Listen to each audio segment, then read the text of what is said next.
안녕하세요, 가치환입니다. 자, 오늘은 새해 첫 영상이 되는 것 같아요.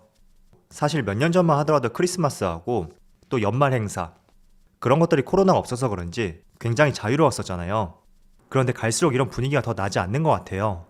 자, 어쨌든 그래도 2022년이 되었으니까 여러분들이 목표를 했던 거하고 원하시는 것들 모두 이룰 수 있는 한 해가 되기를 기원해 드리겠습니다. 자, 그리고 여기 있는 사진 같은 경우에는 제가 키움증권 접속하니 팝업창이 하나 뜨더라고요. 그래서 여러분들에게도 같이 공유해드리는 차원에서 가져왔고, 그리고 이어서 그리고 국내 증시가 12월 마지막 날 휴장이었잖아요.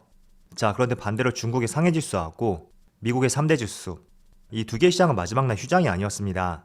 그래서 어떤 흐름이 나왔는지 같이 한번 살펴보면서 추가적으로 말씀을 드려볼게요. 자, 일단 나스닥 같은 경우에는 국내 증시가 종료하고 나서 그 저녁이었죠. 그때 0.1% 하락을 보여주었고, 또 12월 마지막 날에는 0.6%의 하락을 보여주었습니다. 물론 이틀 동안 음봉을 보여주었지만 크게 우려할 수준은 아니라고 보여지고요. 또 S&P 500, S&P 500도 마찬가지로 이틀 동안 하락이 나왔습니다. 그렇지만 보시는 것처럼 그렇게 큰 하락은 아닌 것 같고 약보합이라고 생각하면 좋을 것 같습니다. 자, 그리고 다우지수도 마찬가지예요. 12월 마지막 날 0.16% 하락을 보여주었고 약간은 고점에서 조정을 보여주었다. 이렇게 볼 수 있는 것 같습니다. 그리고 일본 니케이하고 대만, 다른 아시아 국가들은 마찬가지로 12월 마지막 날 휴장이었습니다. 반면에 중국 상해 지수는 12월 마지막 날 0.6%의 상승을 보여주었고 긍정적인 마무리를 보여주었네요.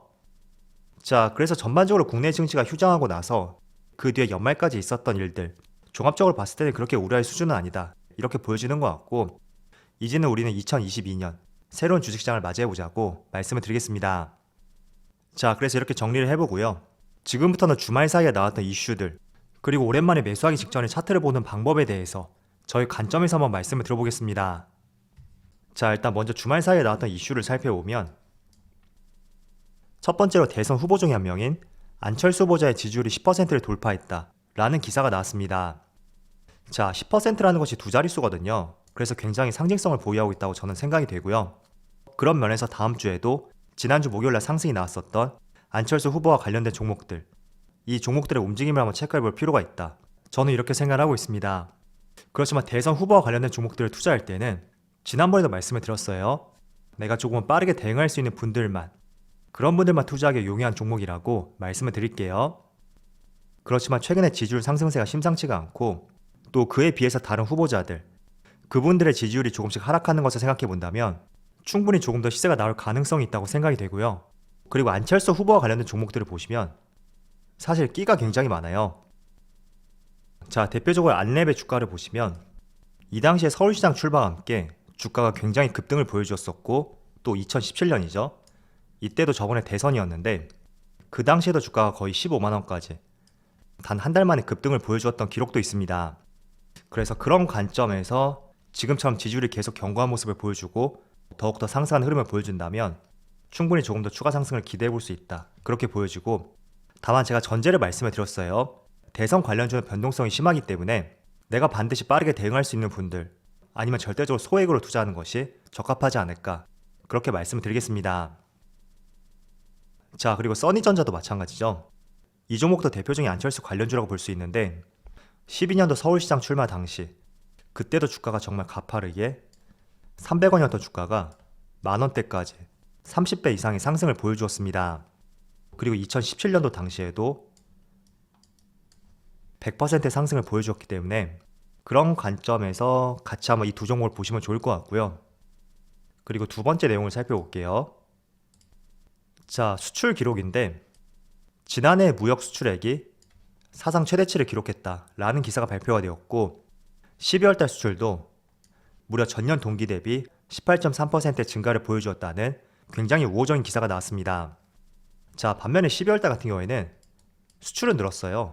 그런데 최근에 원자재 가격 상승과 함께 수입 가격이 크게 증가하면서 무역 수지는 적자를 기록하게 되었습니다.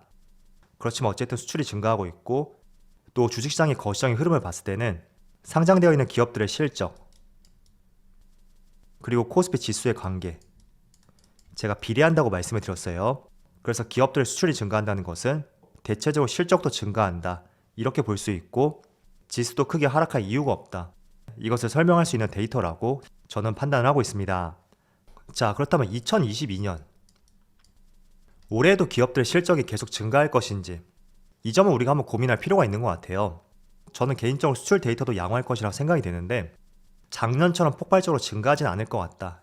여기에는 공감을 하고 있고, 그렇다는 것은 기업의 실적이 작년처럼 크게 증가하지 못함에 따라서 지수도 박스권을 형성할 가능성이 있다. 이렇게도 볼 수 있을 것 같습니다. 그래서 올해 같은 경우에는 대체적으로 지수를 박스권으로 예상하고 있지만 또 이런 게 있거든요. 자, 올해는 3월달부터 새로운 대통령이 탄생이 될 것입니다. 자, 그런데 일반적으로 주식시장은 새로운 대통령이 탄생이 되었을 때 그 초창기에는 지수가 상승하는 경향이 있습니다. 왜냐하면 새로운 정부에 대한 기대감, 이런 것들이 대체적으로 시장에 활력을 불어넣기 때문에 새로운 정부가 출범이 되었을 때는 일반적으로 초창기에는 지수가 상승하는 경향이 있고, 그렇다는 것은 올해 수출이 작년만큼 증가하지 않는다고 하더라도 이 부분을 조금 상쇄시킬 수 있는 그런 시점이 될 가능성도 있다. 저는 그렇게 생각하고 있습니다. 자, 그리고 세 번째 기사. 세계보건기구에서 올해는 코로나가 종식될 것이다 라는 굉장히 긍정적인 전망을 내놓았습니다. 그동안 항상 부정적인 입장을 밝혀왔었는데 올해는 종식될 것이라는 낙관적인 입장을 발표했고, 이런 부분도 우리가 주식을 투자하는 데 있어서 코로나 변수가 나온다고 하더라도 이겨낼 수 있는 하나의 포인트가 될 수 있다고 저는 판단을 하고 있습니다. 그래서 제가 세 가지 기사를 말씀드렸어요. 앞으로 이 기사와 함께 어떻게 주식시장이 움직여갈지 같이 한번 체크해보면 좋을 것 같고요. 어쨌든 그런 면에서 올해는 주식시장이 3,000포인트 이상에서 움직일 수 있는 그런 한 해가 되기를 기원해 보겠습니다. 자, 지금부터는 제가 차트를 보면서 투자할 수 있는 위치라든지 여러 가지 제가 생각하고 있는 관점들, 거기에 대해서 한번 말씀을 드려보겠습니다. 자, 우리가 주식 투자를 할 때 다양한 이유 때문에 매수 버튼을 누르게 되잖아요.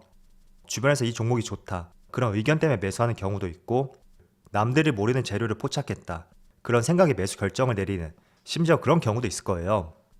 자, 그런데 저는 일반적으로 어떤 이유가 되었던 간에 저는 첫 번째로 거래량이 죽은 종목들, 거의 움직임이 없는 종목들이 있을 거예요. 거래량이 적은 종목은 투자하지 말자, 이 생각을 가지고 있습니다.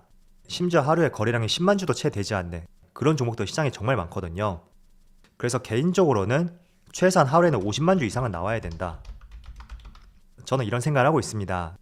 자, 일단 우리가 밥을 먹으러 갈 때도 사람들이 많은 곳을 선호하잖아요. 왠지 거기가 맛집일 것 같고 재료도 신선할 것 같고 그런 생각을 많이 가지게 되는데, 주식시장도 마찬가지인 것 같습니다. 일단은 거래량이 죽었다는 것은 시장에서 관심에 멀어져 있는 종목이다, 그렇게 생각을 해볼 수가 있고, 그런 관점에서 최소한 거래량이 50만 주 이상은 돼야지 저는 투자할 수 있는 종목으로서 일단은 구분을 해놓고 있고, 뭐 종목마다 좀 다르겠죠. 꼭 50만 주가 아니더라도 보수적으로 본다면 30만 주 이상, 그 정도는 될 것 같네요. 그리고 두 번째는 일단은 장기 이평선, 장기 이평선이 우상향 흐름 속에 있는지 그걸 체크하는 것도 굉장히 중요하다고 볼 수 있습니다.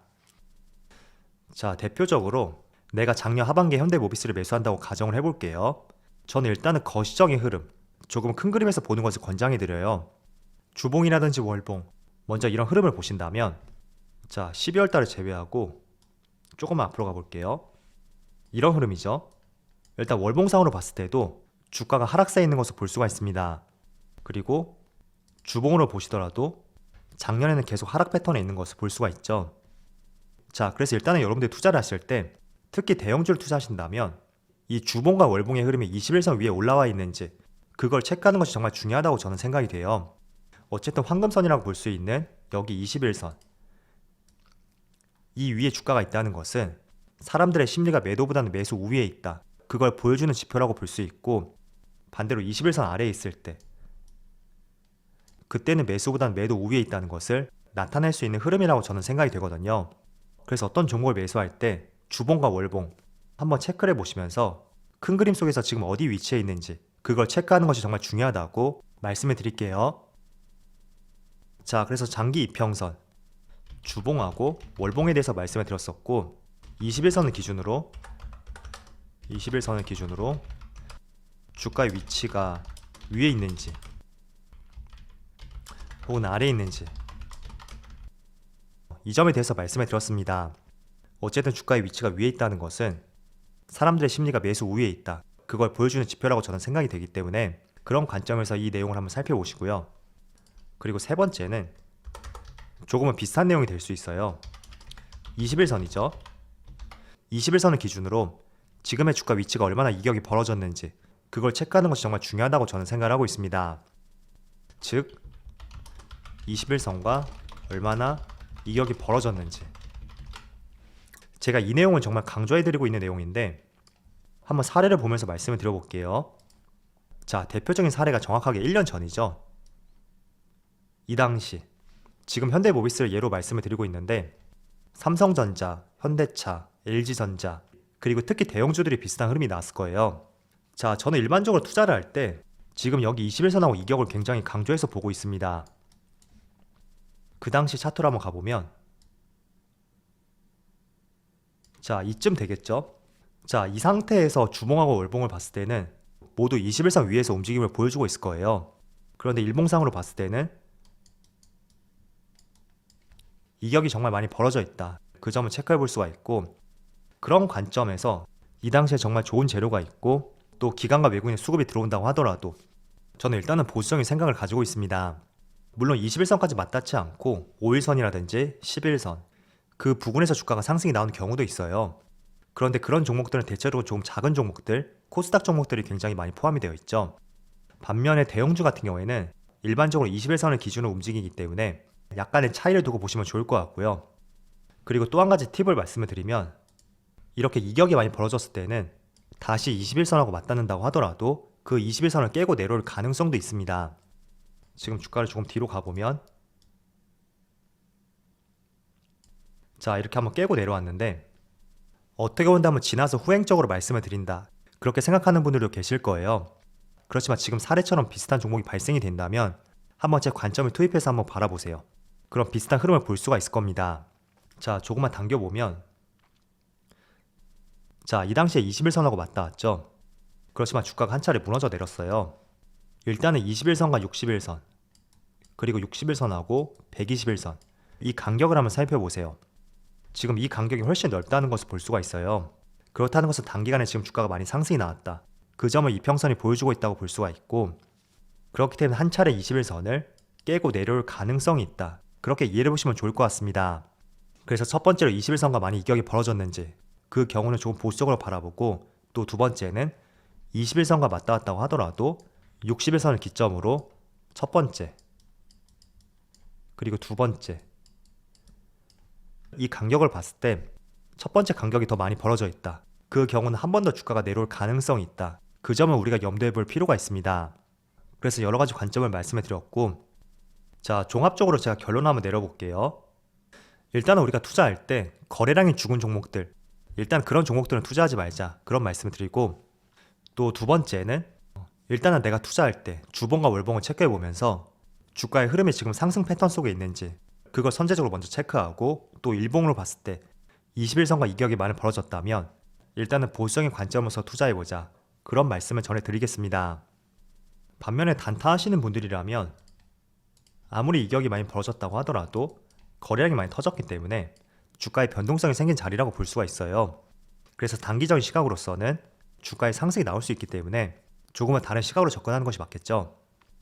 자, 그래서 이렇게 정리해서 말씀을 드리고, 어쨌든 올해는 작년하고 다르게 여러분들이 보유하신 종목들이 더욱더 상승이 나올 수 있는 그런 한 해가 되기를 기원해 드리겠습니다. 자, 그럼 오늘 영상 여기서 마치도록 하고요. 언제나 여러분들의 성공 투자를 기원하도록 하겠습니다. 감사합니다.